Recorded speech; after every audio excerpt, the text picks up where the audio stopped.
Sunt pictorul Ioan Aurel Mureșan și îmi permit să parafrazez din Stefan Heim, să spun versiunea adevărată sau cea oficială. Căci Ethan Ben Hosaia spune așa: tu nu vezi ce ciudat e despicată gândirea oamenilor în două? Una, care e consemnată peste tot în istorie, în toate scrierile, și care este adevărată în felul ei.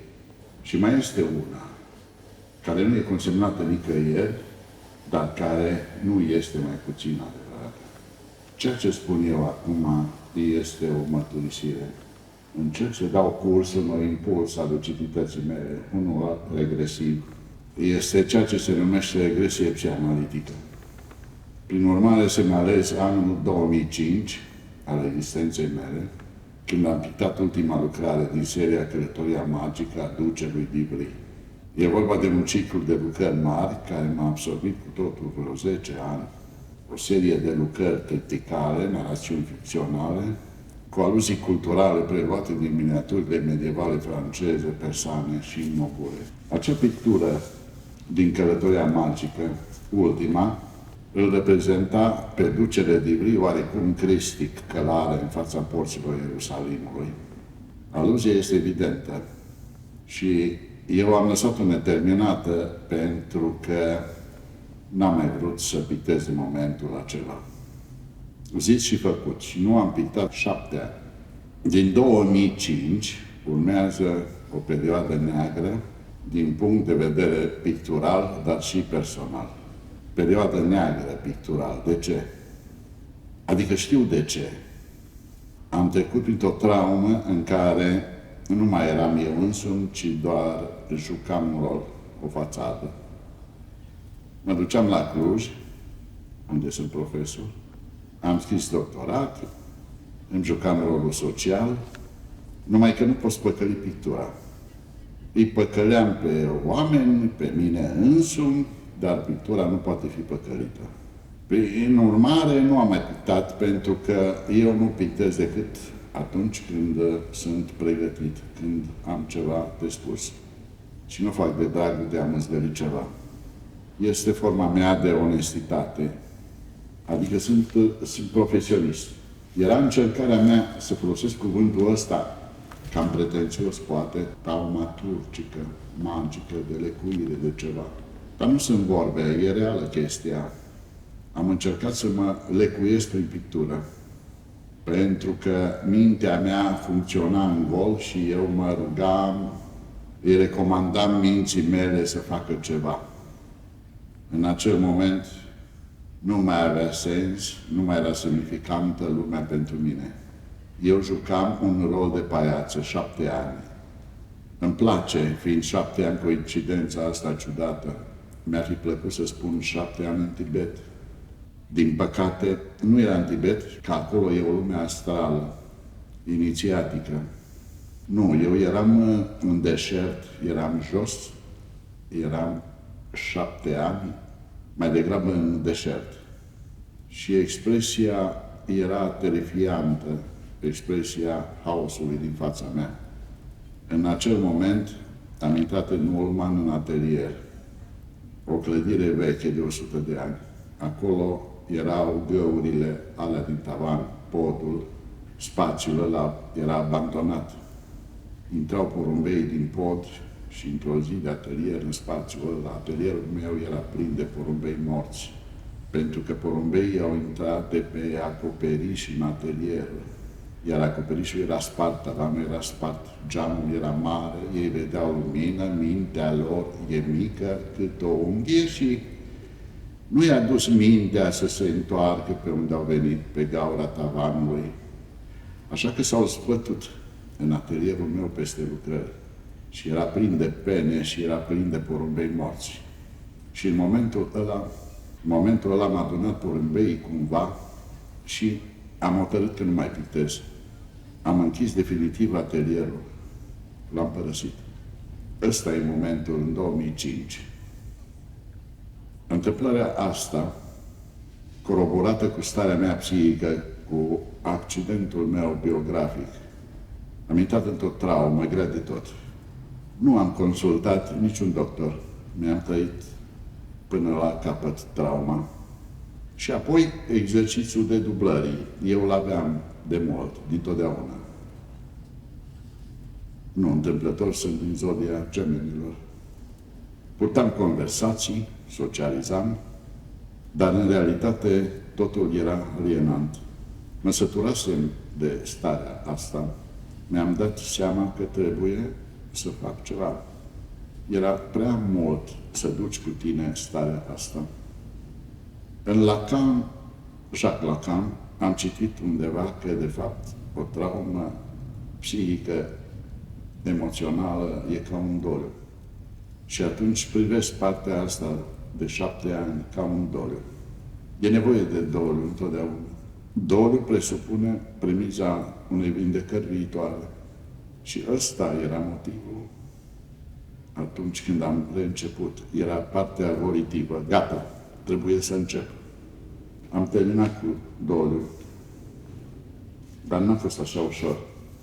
În 2012 mi-am propus să reiau pictura. Am început să pictez seria asta de față, Ultra Silvania. Cine privește lucrările constată că sunt întunecate. Da, pentru că așa am început. Iată povestea titlului.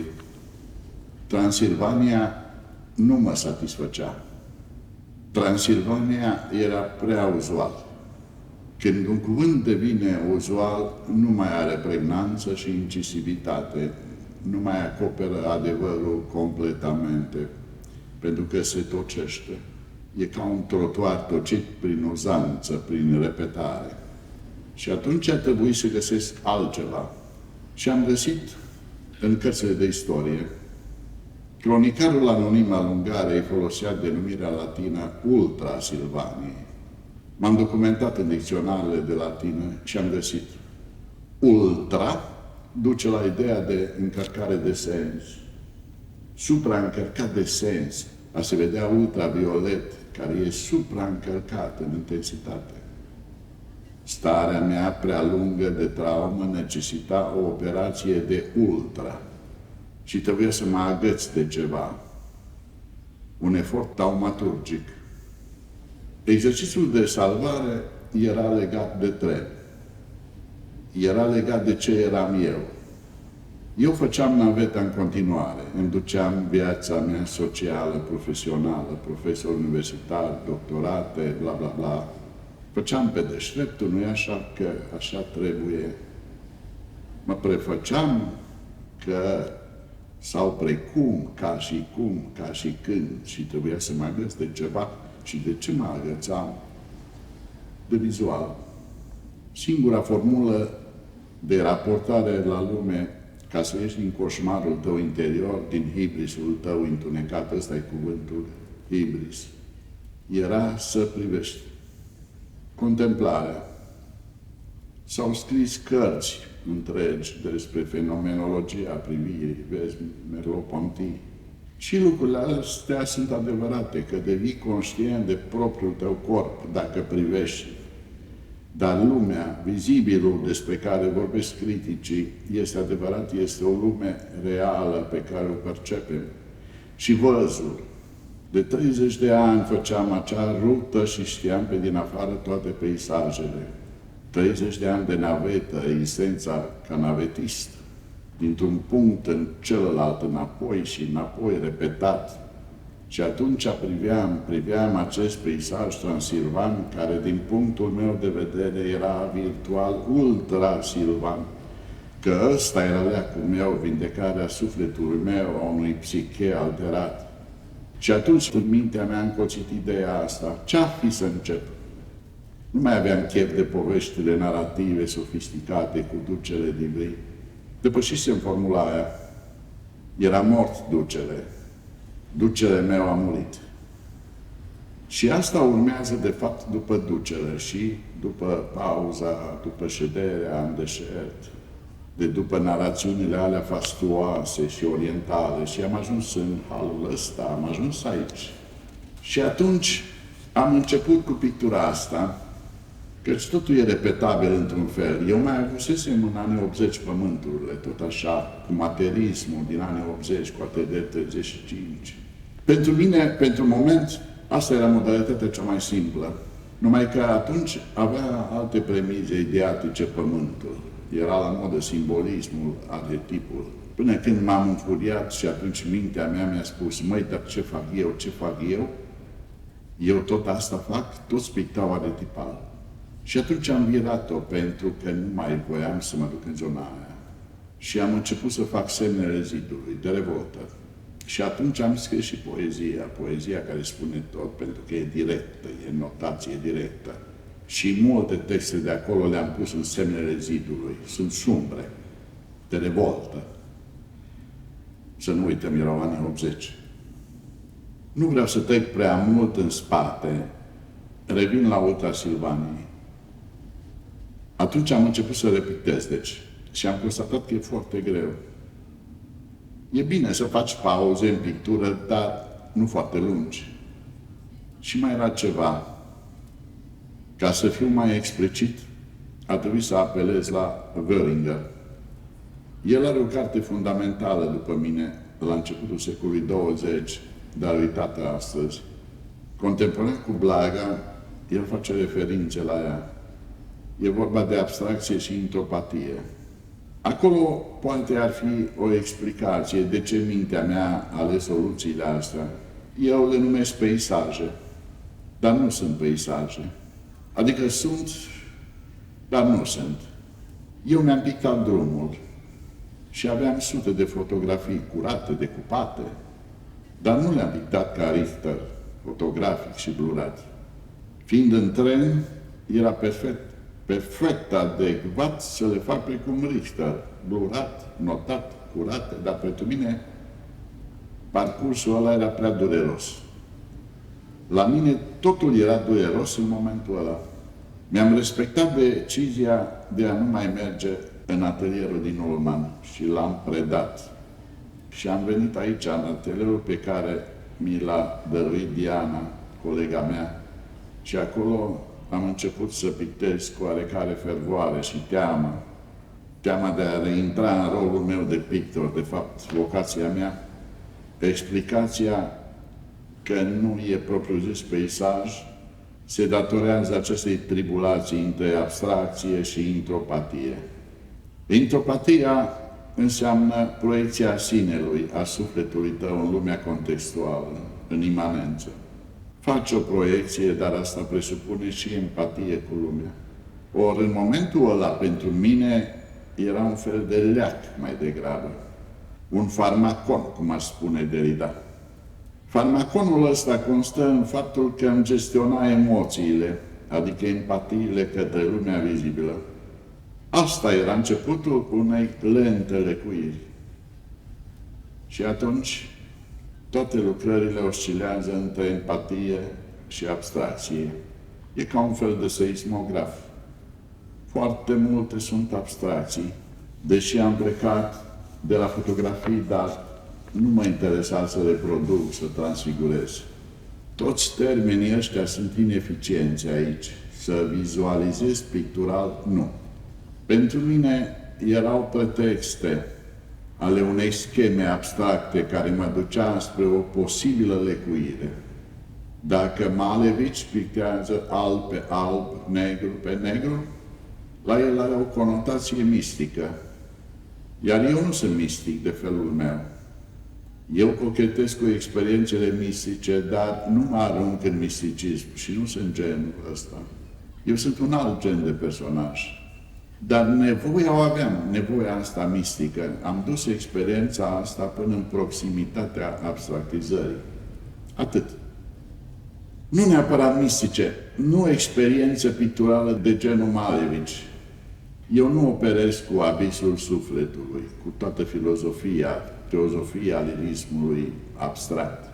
Mintea mea îmi spune să nu intru în zona aceea, că e periculoasă. Pentru mine ce era important? Să am motivul, să-l abstractizez atât cât se poate, dar ce e mai important până la urmă? să-i dau carne, să dau carne picturii. Și importantă pentru mine era doar schema.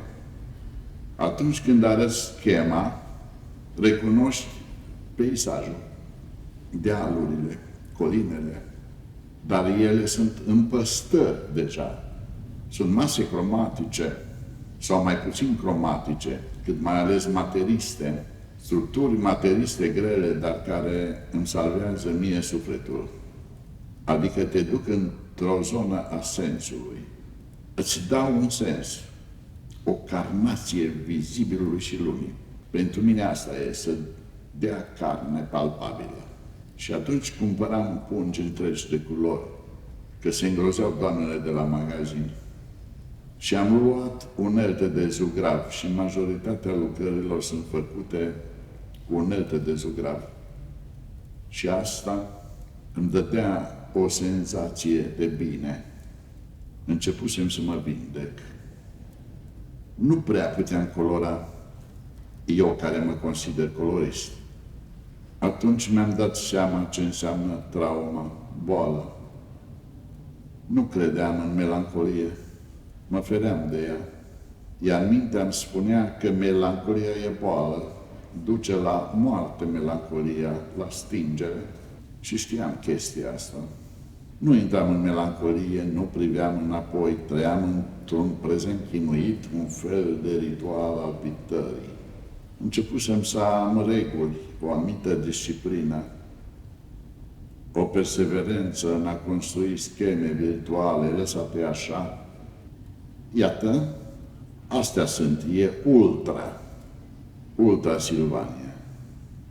Căutam sensul tămăduitor, căutam leacul prin pictură. Se pare că e adevărată chestia, am încercat-o pe pielea mea. Dar asta ce mai înseamnă? Asta înseamnă să recurgi la serie, la serializare. Multe lucrări dau impresia, după ce le parcurgi de serializare, faci încă una și încă una și încă una și încă una și tot așa. Ritualul era important, încă una. Și din când în când câteva pâlpâiri, în sensul că deveneau empatice, adică ajungeau și la reprezentare. Și atunci vezi că unele oscilează între acea abstracție materistă, structurală, acele împăstări, nevoia mea de a ieși din neant, din zidul acela al neantului și din când în când ajungeam la culoare. Asta era zbaterea mea, vindecarea mea autoimpusă. Zbaterea mea, vindecarea mea. Ajungeam la culoare și ajungeam și la reprezentare. Se recunoaște această zbatere când parcurgi seria repetitivă, între. E un proces.